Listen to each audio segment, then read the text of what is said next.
kemarin, Iya. presiden itu panglima tertinggi.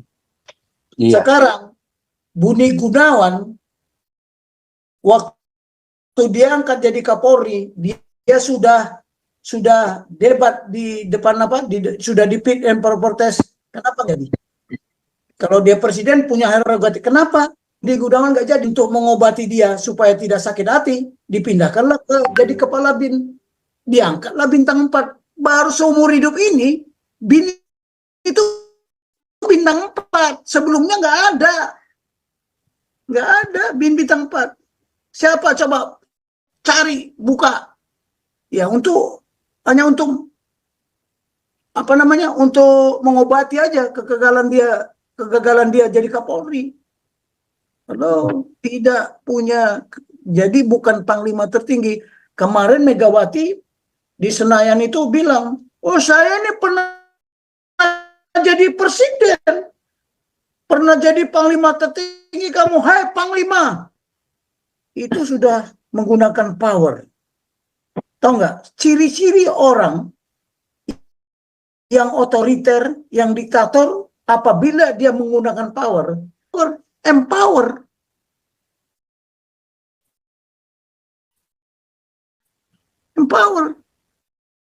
Nah, hati-hati loh, paradigma kepemimpinan pun berubah. Ngerti nggak orang?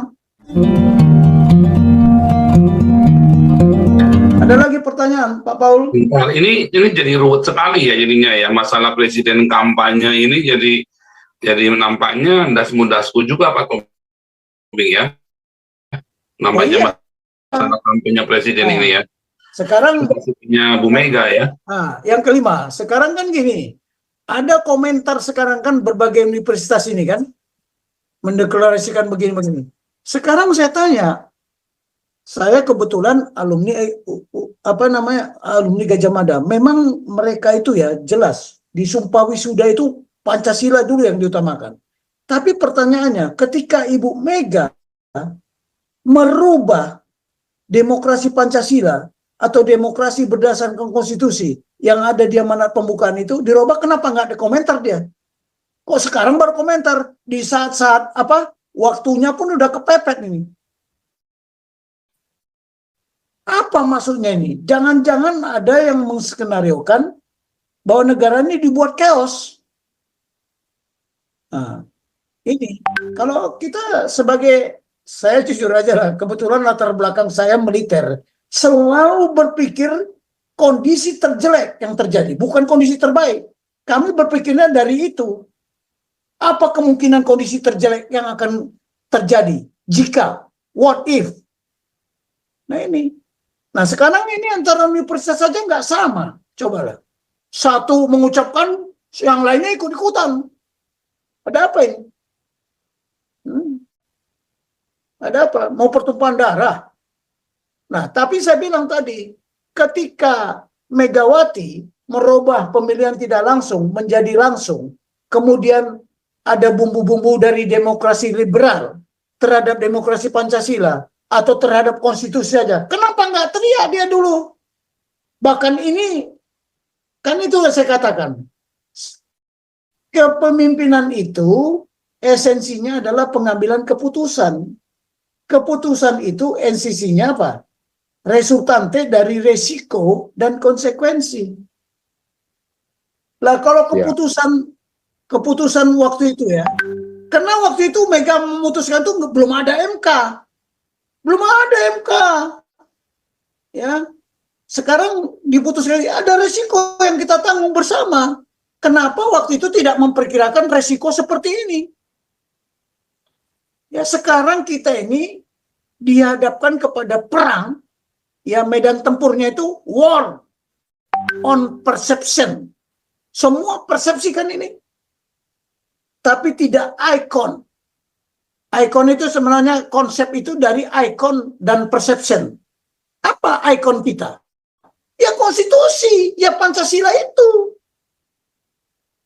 Tapi bayangkan aja, saya jadi bingung sekarang ini. Kenapa? Kok begini semua bangsa ini bawa persepsinya masing-masing. Tidak ada ikon. Ya ikon itu satu. satu konsep. Konsep itu kan dari singkatan dari icon sama perception. Perception yang mana? Ya kita harus mengikuti itu tadi. Maunya para founding fathers atau pendiri bangsa ini, ya amanat pembukaan konstitusi itu. Berarti harus digugat lagi dong, Pak. Bukan Ke digugat Mahkamah lagi. Konstitusi. Makanya kita perlu, ya, dulu mana ada zaman Pak Harto Mahkamah Konstitusi.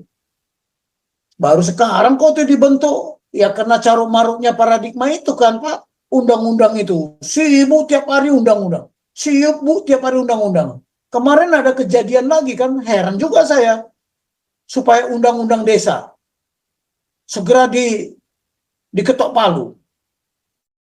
Coba, kepala desa boleh sekarang 8 tahun. Apalagi? Nah, apalagi nih 8 tahun. Padahal kata orang, 10 to power, 10 to corrupt. Nah, jadi gimana? Oh, kepala desa parah sekarang. Saya sudah pernah menghadapi kepala desa ya, preman lagi di daerah saya ini. Nah, coba. Akhirnya semua tanah-tanah rakyat itu pun udahlah. Kepala desa itu mainnya di pertanahan. Sekarang begini aja lah. Kita lihatlah, kepala desa diberi insentif lah ya, atau apa itu kan dikasih 1 miliar. Ya kan? Mana hasilnya? Kok nggak ada yang berpikir bagaimana kita punya visi jauh ke depan, ada desa terkaya dari Indonesia. Coba India yang begitu parahnya aja, ada desa terkaya di India. Nanti tolong buka Pak Paul, cari di internet. Desa terkaya di Cina, desa terkaya di Korea, desa terkaya di India, desa terkaya di Eropa. Switzerland itu coba. Jadi kita nggak ada punya visi. Coba lurah aja harus 8 tahun, coba lah. Sekarang lurah itu punya kuasa. Ya, kalau orang mau beli tanah, orang ada sengketa tanah, minta minta surat keterangan bahwa tanah itu tidak pernah diperjualbelikan, tidak pernah tidak pernah sengketa. Itu mintanya berapa? 250.000. Gila nggak? 250.000 mah kecil. 250 juta. Saya kemarin baru mau ngurus itu, waduh, tak mampu lah kita. Padahal tanah itu milik sah. Ada sertifikatnya, ada minta keterangannya, nggak bisa. Coba. Merasa ngotot dia. Itulah sekarang pengalaman kita ini. Jadi carut marutnya Indonesia, ya negara segudang undang-undang. Tapi undang-undangnya, undang-undang yang satu sama undang-undang yang satu saling tumpang tindih dan saling kontroversi, ya bertentangan lagi. Parah. Ya, parah memang kita ini. Udahlah. Jadi kalau kita tidak mengembalikan kepada yang ada patokannya, standarnya, bolehlah. Saya kira udah bisa menjawab ya Pak ya. Ya, lanjut dulu Pak Jenderal, lanjut materi. Nanti ini kan sudah mulai rame nih. Nggak ada lagi materi yang saya siapkan, cuman ini aja lah tadi yang saya siapkan. Karena ini lagi berkuak-kuak. Tapi tolonglah Pak Paul, ya buka beberapa YouTube-nya mereka itu. Ya, sekarang ini masih berlangsung ini pasca debat, berlangsung terus. Ya, komentar-komentar kader-kader PDIP. Tapi yang paling banyak berkomentar itu kader PDIP. Ya, saya beritahu ya, Mahkamah Konstitusi tidak setuju 4 pilar itu. Ya, NKRI, Bhinneka Tunggal Ika, satu lagi Pancasila, satu lagi Konstitusi Undang-Undang Dasar. MK nggak setuju. Tapi coba lihat, buka komentarnya Mas Hinton itu. Saya siap mati demi konstitusi. Saya siap mati 4 pilar. Wah, ini orang gila. Itu yang banyak bacotnya itu ya 2 orang itu aja sekarang. Ya.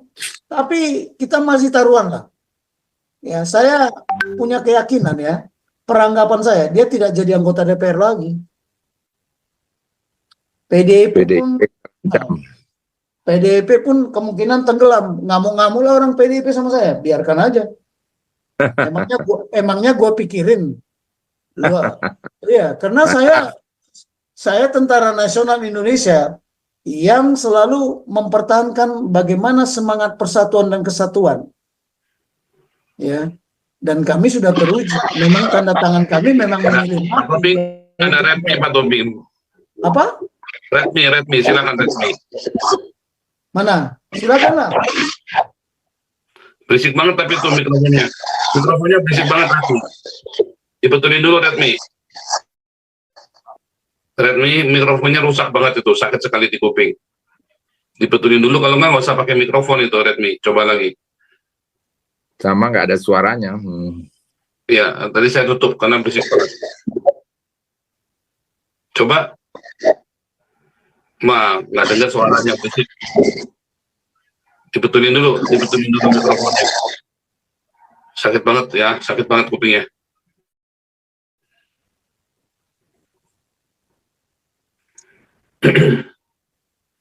Mikrofonnya dibetulin dulu Redmi, mikrofonnya jelek banget. Jangan pakai handsfree mungkin. Iya, jangan pakai handsfree, langsung aja pakai dari handphonenya. Oke, coba nyalain lagi. Coba nyalain lagi.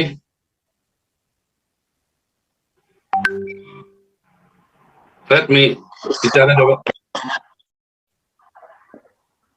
Nggak kedengeran suaranya. Nggak kedengeran. Nggak kedengeran suaranya. Nggak kedengeran. Keluar Redmi. dulu, masuk lagi mungkin. Keluar dulu, masuk Keluar lagi. dulu, suaranya berisik banget itu. Ini kasih ini dulu nih, kompor kita nih. Kompor satu masuk Permesta. Permesta. Shalom. Shalom kompor, luar biasa. Ini Udah Pak, makan? ya. Pak Teddy, Shalom, silakan. Ya. Ya. Iya. Iya, memang saya dengar dari pertama narasinya Pak. Saya mau bicara, saya sebenarnya Pak, itu Pak Tobing suka kritik lah, tapi saya ini karakter orang, saya jujur aja. Saya tidak ada musuh dari dulu. Pertama dulu saya bilang. Pun kalau ada orang salah paham dengan saya curhat inilah dalam hidup, mau berkeluarga lain pun. Kalau tidak ada kesusahan, ada apapun, ada apa saya bilang musibah, saya akan menolong dan membantu. Itu karakter saya. Walaupun musuh saya bilang tidak sepaham dengan saya. Itu pemahaman saya. Sehingga saya sulit. Kalau orang memusuhi saya bilang terserah. Itulah pertama, pemahaman saya secara mendalam. Iya, iya. Ya, itu ya, supaya kita nggak terjadi itu. Walaupun Pak Tobing bicarakan saya begini. Karena saya ini Pak sulit sekali. Ada orang membawakan narasi atau dia menuntun kita. Saya kadang-kadang itu pemikiran saya bertanya apa iya begitu kan. Supaya otak saya ini terkoreksi gitu. Dengan hasil baca gitu. Bukan saya mengkritik dalam konteks itu ya. Ada orang menggiring narasi itu seolah-olah dia terbawa dengan narasi itu. Ya, kalau saya enggak. Saya suka memahami tetapi apa iya gitu. Ya, itu selalu di dalam saya kembali di dalam bicara tentang demokrasi. Sebenarnya saya dengar baik-baik ya tentang bicara demokrasi. Cuma persoalannya secara akademis apa kita ada nilai tambah di dalam penjelasan Pak Tobing gitu. Maksud saya begini, kalau seorang mau menjelaskan tentang makna demokrasi, masuk ke demokrasi Pancasila, kita jelaskan dulu dong bentuk-bentuk demokrasi apa yang di dunia ini kan, jenis-jenis pemerintahan apa gitu. Nah, supaya orang itu terbimbing gitu. Sehingga muncul pemahaman kita, oh di negara kita ada demokrasi Pancasila. Berbeda dengan demokrasi, saya bilang demokrasi tidak langsung, berdemokrasi langsung, demokrasi parlementer, demokrasi presidensial, macam-macam lah sistem negara di dunia ini. Nah, nanti setelah masuk ke pemahaman umum bentuk pemerintahan dan kemudian kita diajarkan dengan sistem legislatif, eksekutif, yudikatif yang trias politika lain sebagainya. Nah, kita kan arahkan ke situ. Sehingga kita kembali bicara kemana? Ke kita ada di posisi negara kesatuan Republik Indonesia. Kenapa dia harus Pancasila gitu? Nah, baru kita narasikan, jelaskan. Karena mungkin kita terdiri dari beberapa suku bangsa, beberapa perbedaan. Nah, setelah itu Pak, kita masuk pemikiran-pemikiran ke akademis itu, kita masuk dalam sejarah. Bagaimana negara ini bisa merdeka gitu dari Bung Karno atau sejarah penjajahan Belanda, sehingga mereka berusaha bentuk BPU PKI, Badan Usaha Kemerdekaan Republik Indonesia, kemudian bikin undang-undang dasar, ya kan, bikin Pancasila, kemudian bikin ini bikin itu, kemudian banyak tantangan dari Islam garis keras, dari PKI lain sebagainya. Ah, baru karena kenapa kita harus memilih demokrasi Pancasila yang bisa mengikat seluruh bangsa, seluruh bangsa, seluruh etnis di negara kesatuan Republik ini. Supaya kita masuk ke, kita bimbing orang itu terbuka pemikirannya di dalam negara kesatuan Republik Indonesia.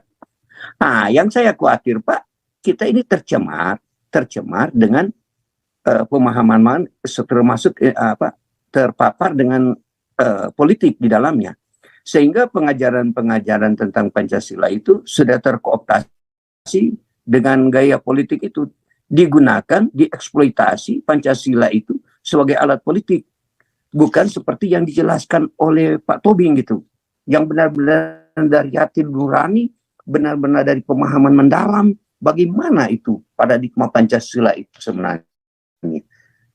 Nah, di sini kan saya yakin antara kita di sini terjadi kontradiksi karena terbawa dengan arus politiknya itu gitu. Kalau udah. Ya, Pak, Udah Pak Teddy.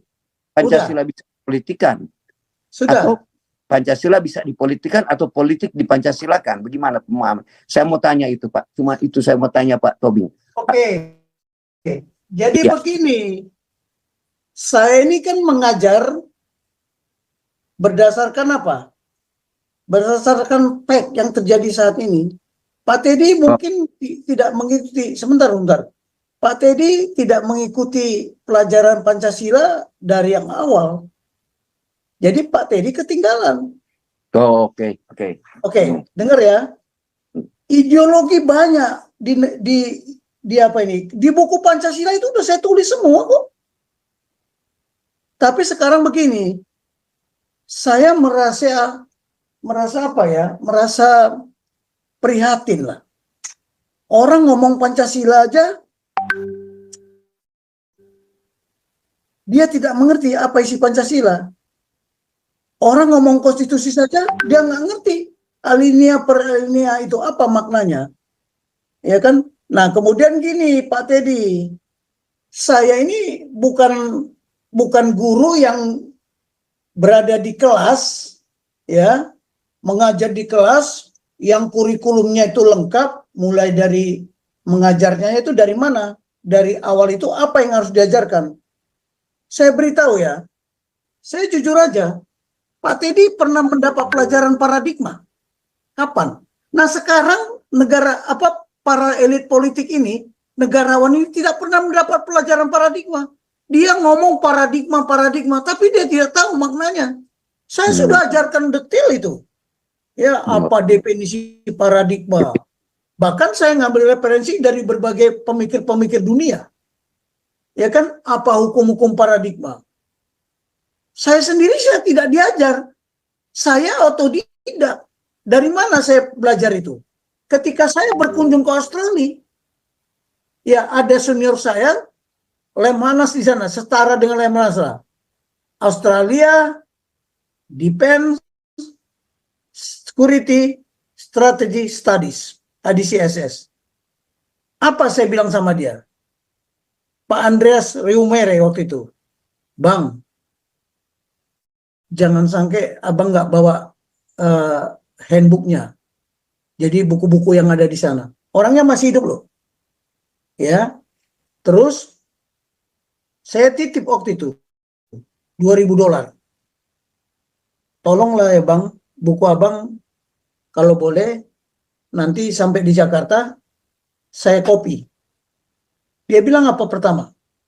Karena dia berat-berat semua itu.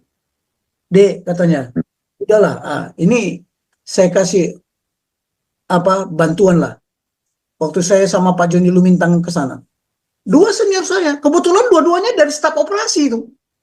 Saya orang staf operasi, dia kolonel, saya letkol waktu itu. Bukunya itulah saya pelajari. Tahu nggak? Dari situ saya pelajari, bahwa paradigma ini penting. Pak Teddy udah sekolah kemana malang melintang, ada yang ngajari paradigma nggak? Saya Belum beritahu pernah. ya. Saya jujur belum pernah. Ya, jadi Pak Paul itu sudah saya ajarkan, tapi Pak Teddy ngikutinya separuh-separuh.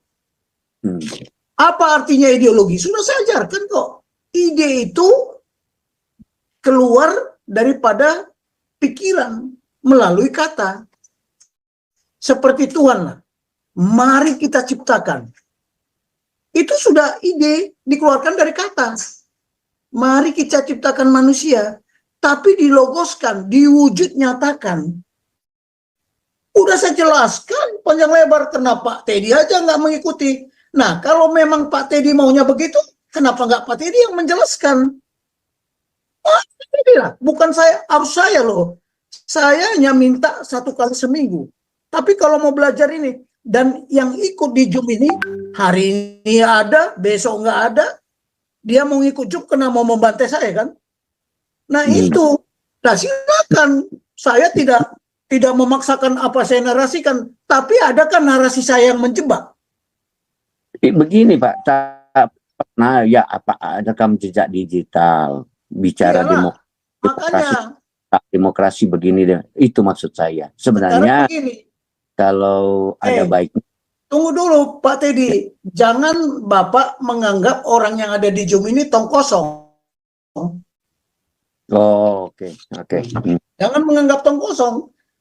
Pak Teddy boleh berdiskusi sama saya. Saya udah pengalaman loh. Jadi guru aja berapa lama saya? Mempelajari doktrin aja 7 tahun saya. 7 tahun.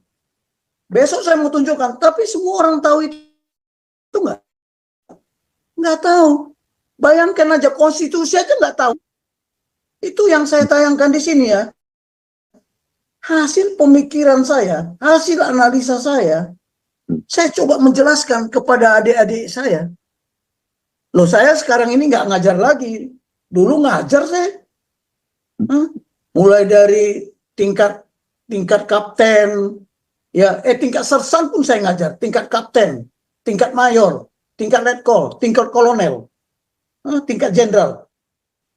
Ya bukan nggak ngajar, tetapi kita tingkat kolonel, tingkat jenderal. Ya bukan nggak ngajar, tetapi kita jangan menganggap orang itu tong kosong. Masa dia nggak tahu demokrasi di Inggris kayak apa? Apakah sistem pemerintahnya sistem monarki parlementer? Nggak usah jauh-jauh belajar ke Inggris. Lihatlah Malaysia. Sekarang kalau saya bilang, pusat kekuatan Malaysia di mana? Indonesia sama Malaysia adalah dua-duanya sama-sama suku bangsa Melayu. Pusat kekuatan orang Malaysia di mana? Negara Malaysia ya, bukan orangnya. Pusat kekuatan bangsa Indonesia di mana? Siapa yang mengajarkan? Amerika, ya, tentang pusat kekuatan waktu di Hawaii. Center of Gravity. Waduh, ini pelajaran ini nggak ada yang mengajarkan di Indonesia. Saya ramu menurut Amerika. Ya, kalau mereka demokrasi lah pusat kekuatan dia. Kita tidak. Apa iya demokrasi pusat kekuatan kita? Oh tidak. Tidak. Ya ada di Pancasila itu. Kalau Malaysia pusat kekuatannya ada di 13 raja itu. Persatuan kerajaan itu. Makanya ketika Anwar Ibrahim coba-coba membuat, mau merubah apa? Raja-raja itu masuk penjara dia. Sekarang dia baru tunduk juga kan. Nah lihat. Jadi jangan samakan. Perdana Menteri manapun tetap aja ngesot. Di Inggris itu Pak. Presiden Amerika aja baru dilantik udah langsung ke Inggris kok. Nggak, itulah. Makanya lihat perkembangan. Ini ada apa ya? Kok Presiden Amerika habis dilantik berkunjung ke Queen-nya? Karena dia merasa sebagian besar mereka itu turunan dari Inggris kan. Nah coba, lain lagi dengan Australia. Australia itu coba sudah berapa kali dia referendum, tetap aja rakyatnya we want the Queen. Makanya kepala negara Australia itu tetap Queen Elizabeth waktu itu ya, udah malam dia sekarang. Tetap Raja Inggris sekarang, Raja Charles itu kepala negaranya, tapi kepala pemerintahnya ya Perdana Menteri. Makanya tidak ada presiden Australia. Ya, jadi masa begitu harus saya ajarkan detail? Wah, matilah saya. Jadi Pak Teddy salah memperkirakan semua orang di sini tol kosong. Enggak dong. Saya harus menghargai itu. Tapi kalau bertanya silakan saya jawab. Kan begitu sesuai dengan kemampuan saya. Karena manusia itu ada batasnya. Ya. Jadi saya ini pendidik Pak Teddy. Prinsip saya ya, murid gagal mengajar, murid gagal belajar, gurunya yang gagal mengajar. Jadi jangan kayak di Indonesia, muridnya dibiarkan belajar kayak apapun terserah. Kencing berjalan. Ya itu, jadi paradigma ini harus berubah.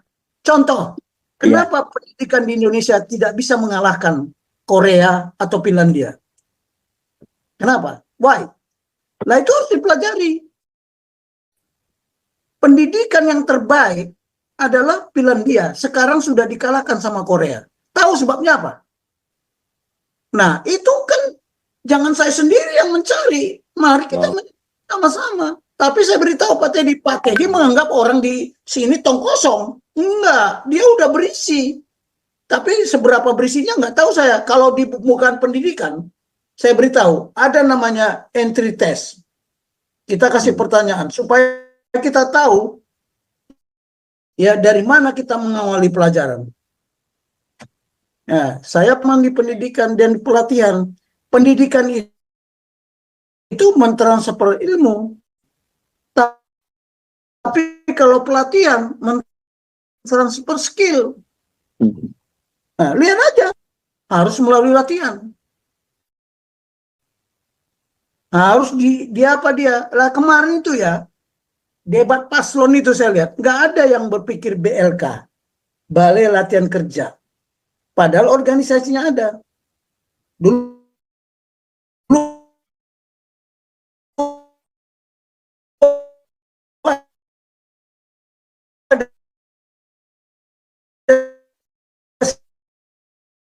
senior saya yang ditugaskan ke BLK setelah dia pensiun, dia belajar ke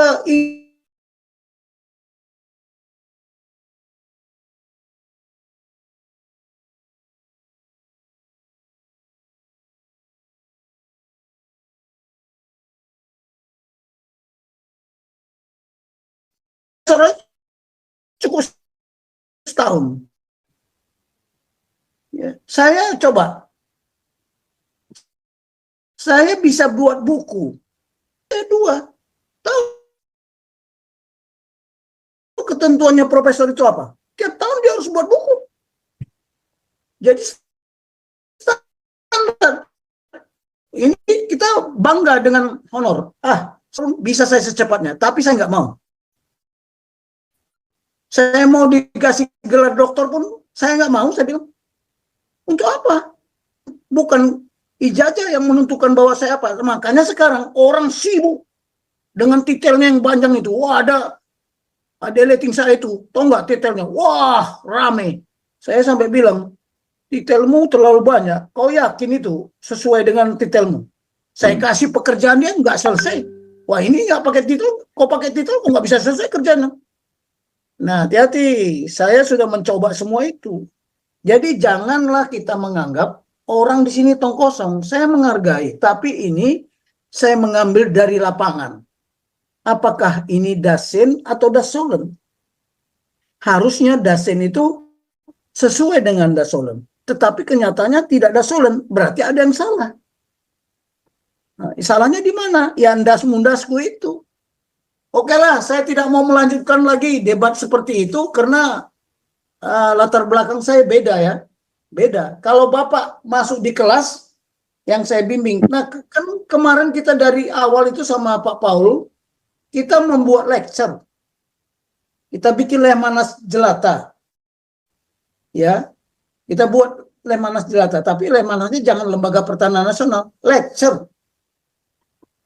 lecture. Sekarang Pak Teddy sudah sekian lama belajar. Pernah tahu apa itu doktrin Hankam Rata? Sistem Hankam Rata? Nggak tahu kan? Oh. Cuma dapat Nah, dulu Pak. Saya lupa. Hah? Pernah dapat dulu waktu Ya nggak boleh lupa, karena itu harus dipraktekkan. Makanya kalau teori aja, 20 ya 20 tahun lalu waktu mahasiswa Pak. lah ya itu kan teori aja. Tapi Saya Bapak lupa. simpan nggak dokumennya? Nggak Udah. simpan. Iya, iya. Kalau Pak Teddy datang ke rumah ini, isinya rumah saya ini buku semua. Nggak ada harta di sini. Saya buka aja pintu saya itu, curilah situ kalau mau. Tapi buku semua di sini. Biar tahu aja. Mau Bapak tanya apa? Buku Amerika ada, buku Australia ada nggak? Saya malah dari Hawaii itu hampir setiap minggu dikirimin brosur-brosur dari sana, coba sampai penuh lemari saya. Jadi Pak Teddy, jangan Bapak menilai saya itu seperti itu. Oh no, ya no. Saya beritahu, ini yang mengikuti ini banyak nggak? Jenderal-jenderal banyak. Ya. Cuman saya tidak mau ngomong kok sekalian sekarang jebuah, ngomong kok sekarang ini deh. Nggak mau. Dia juga masih belajar. Karena saya bilang kemarin apa? Saya ini adalah purnawirawan. Di TNI itu disebut purnawirawan. Purnawirawan itu diwisuda. Semua kami yang pensiun diwisuda lagi di Akabri Magelang itu. Nah, kemudian diberikan apa? Diberikan sertifikat bahwa kita sudah diwisuda. Nah, beda dengan Prabowo. Prabowo tidak diwisuda loh. Belum diwisuda dia. Mungkin nanti kalau jadi presiden lah dia diwisuda. Ya, jadi belum. Makanya wirawan sebenarnya. Kalau kami purnawirawan, purna tugas, tapi belum purna pengabdian. Karena ada doktrin, ya, Tentara Nasional Indonesia itu selesai melaksanakan pengabdian, kalau tembakan salpo sudah tidak kedengaran lagi di telinganya, berarti dia sudah mati, dikuburkan. Kan ada kalau tentara mati itu ditembak, ada regu salpo itu, udah nggak dengar lagi, itu baru selesai. Itu di TNI, bukan kayak di Amerika, bukan beda. Kalau di Amerika pensiun dia dari tentara, dia bisa jadi polisi, bisa jadi apa saja. Beda dengan kita. Karena hidup mati kita sejak masuk taruna itu sampai jadi perwira, sampai jadi jenderal, ya memang disitulah hidup matinya. Beda dengan di Amerika. Di Amerika orang kan merasa terpaksa kalau jadi tentara. Tidak semua sesuai dengan hati nuraninya. Biar tahu Pak Teddy, beda ya cara berpikirnya, paradigmanya beda. Ya, lanjut Pak Paul. Pak, saya tanya tadi kan saya. Nah, sekarang saya beritahu juga Pak Teddy, ada pertanyaan yang kemarin. Iya. Presiden itu panglima tertinggi. Iya. Sekarang Budi Gunawan, waktu dia angkat jadi Kapolri, dia sudah debat di depan apa? Sudah di fit and proper test. Kenapa jadi? Kalau dia presiden punya prerogatif, kenapa Budi Gunawan nggak jadi untuk mengobati dia supaya tidak sakit hati? Dipindahkanlah jadi kepala bin, diangkatlah bintang 4. Baru seumur hidup ini bin itu bintang 4. Sebelumnya nggak ada bin bintang 4. Siapa coba cari buka? Ya hanya untuk apa namanya, untuk mengobati aja kegagalan dia jadi Kapolri. Kalau tidak punya, jadi bukan panglima tertinggi. Kemarin Megawati di Senayan itu bilang, oh saya ini pernah jadi presiden, pernah jadi panglima tertinggi kamu, hai panglima. Itu sudah menggunakan power. Tahu nggak? Ciri-ciri orang yang otoriter, yang diktator, apabila dia menggunakan power, empower.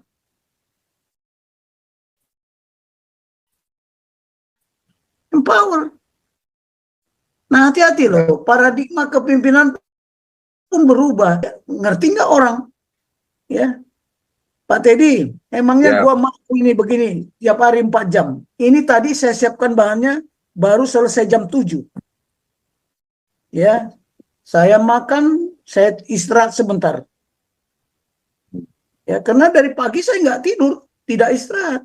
Biar tahu aja Pak Teddy. Untuk apa saya ini? Untuk saya? Nggak perlu. Tapi untuk apa? Mencerahkan. Bayangkan aja ini. Ya kalau nggak ngerti nggak apa-apa. Ya tapi kita berdiskusi kan, makanya ada tanya jawab. Mana tadi? Ini ya. Sasaran saya memberikan pencerahan dan pembekalan rakyat. Ya, memperoleh inspirasi dan edukasi untuk mencari jawaban solusi terhadap permasalahan kehidupan bernegara ya yang berajaskan Pancasila. Tapi harus sesuai dengan amanat pembukaan Konstitusi 45. Nah, kenapa P4 itu? Pedoman penghayatan pengamalan Pancasila. Kapan kalian amalkan? Kapan kalian hayati? Menghayati aja enggak kok. Hadir di P4, oh yang penting sudah dapat ijazah. Saya sudah penataran 4. Saya sudah kewiraan. Tapi buktinya nggak bisa apa-apa. Yang ngomong lah. Itu Pak, kenapa saya dulu Pak memahami dari dulu Pak Tobing. Oleh sebab itu saya selalu menarasi dulu waktu saya SD. SD aja saya masih ingat Pak, pahlawan-pahlawan nasional ditempel di dinding. Nah, kemudian presiden, wakil presiden, kemudian Pancasila ada di dinding di depan guru saya. Kita diajarkan itu dulu, mungkin masuk di PSPB, PMP, P4. Memang kita merasakan benar-benar bagaimana Republik Indonesia. Yang jadi problem lah Pak Tobing, adalah orang-orang itu Pak, karena mau melihat, saya bilang itu saya sangat cinta negara saya bilang selalu begitu karena saya dilahirkan dengan Pancasila dan Undang-Undang Dasar, dengan mukadimah, dengan sejarah perjuangan bangsa ini. Yang saya sakit hati Pak, melihat oligarki, pemimpin-pemimpin yang saya nyatanya Pak lebih condong haus kekuasaan, mencari kekayaan, korupsi lain. Itu yang menjadi itu di kognitif saya, itu menjadi satu kontradiksi yang kadang-kadang saya marah kepada Pak Tobing, diakibatkan benar dijelaskan benar-benar itu Pancasila mau menghayati, tetapi realitasnya di negara kita tidak seperti itu persoalannya. Baru jadi beginilah, saya jawab dulu ya. Iya, itu saya jawab dulu lah. Jadi ketika saya pensiun, purnawira, ya, saya dulu tak pernah belajar atau menghayati firman Tuhan di Bible. Jujur aja lah, saya ke gereja, berikan persembahan, dengar khotbah pendeta, saya ikutin aja. Ya, setiap hari Minggu saya bawa keluarga saya ke gereja. Tapi saya tidak mendalami.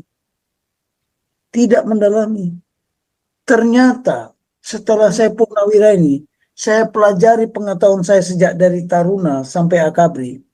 Ya. Wah, ilmunya ada dari Bible.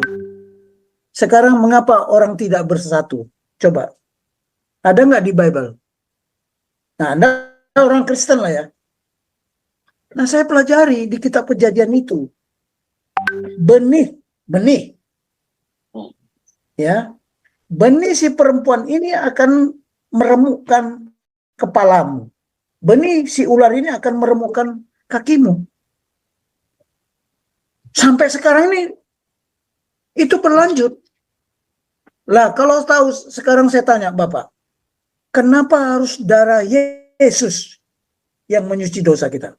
Sekarang saya tanya, Anda orang Kristen, kenapa harus darah Yesus mencuci darah kita? Nah, saya dalami, oh ternyata saya ada ini perkawinan antara benih si ular ini sama benihnya si perempuan. Dan hanya darah yang suci baru bisa mencuci darah kita.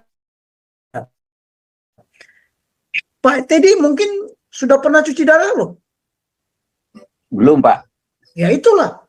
Kalau saya sudah pernah, darah saya diambil, dicuci, dimasukkan lagi. Nah, itu saja. Saya jadi berpikir, wah, iya ya, kenapa mesti darah Yesus? Karena ternyata darah kita sudah mengandung virus. Benih-benih yang tidak benar. Itu nanti kalau kita buka sejarahnya, kita harus buka Alkitab. Tapi jangan bicara inilah. Semua Pancasila juga ada di situ. Jadi jangan Bapak bilang, karena Bapak tidak menghayati. Apalagi mensublimasi. Mensublimasi itu mengambil intisari. Coba, intisari. Coba air aja bisa dipecah. Hidrogen sama oksigen. Padahal dia H2O. Daun minyak kayu putih bisa diambil intisarinya. Menjadi apa? Menjadi minyak. Itu namanya sublim. Disublim dia. Nah sekarang bagaimana menyublimasi ideologi ini? Loh, berat loh. Saya dulu waktu masuk Sesko angkatan ya, angkatan darat. Diajari abstraksi, diajari logika, diajari sublimasi, diajari futuristik. Dan ini 4 pelajaran ini sudah tidak diajarkan. Ya kira-kira tahun lalu saya kebetulan ke Bandung, ya mendeklar hari lahirnya Pancasila. Kebetulan ada adik saya kolonel, ya dia dari mana, dari NTT. Saya tanya, dia di Litbang, Dek masih diajarkan nggak pelajaran ini? Oh kami udah nggak tahu lagi Bang, katanya. Wah padahal pelajaran itu yang penting. Sekarang saya tanya Pak Teddy mendapat pelajaran logika, abstraksi, sublimasi, dan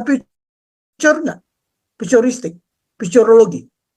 Makanya kalau untuk menjadi seorang negarawan, itu ilmunya harus banyak. Karena negarawan itu harus memiliki kapasitas. Kapasitas itu apa? Karakter dan kompetensi. Karakter saja tidak cukup. Kompetensi juga harus ada. Jadi ini masalah-masalah debat calon presiden dan calon apa namanya?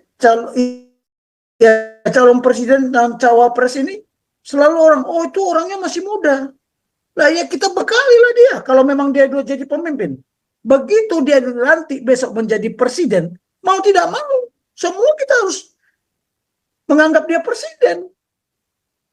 Tapi Indonesia main karena sudah terkooptasi, ya perang mindset, war on perception. Setelah pemilu ini berjalan pun, setelah pemilihan presiden berjalan, masih berlangsung itu, ya antara siapa? Antara kelompok ini dan kelompok ini. Cobalah lihat, ya ini kita mengamati, karena kita sudah tua ini ya, kita harus sedikit wise lah, ya kan? Oke lah itu aja Pak Teddy. Pak Paul lanjut pertanyaannya apa?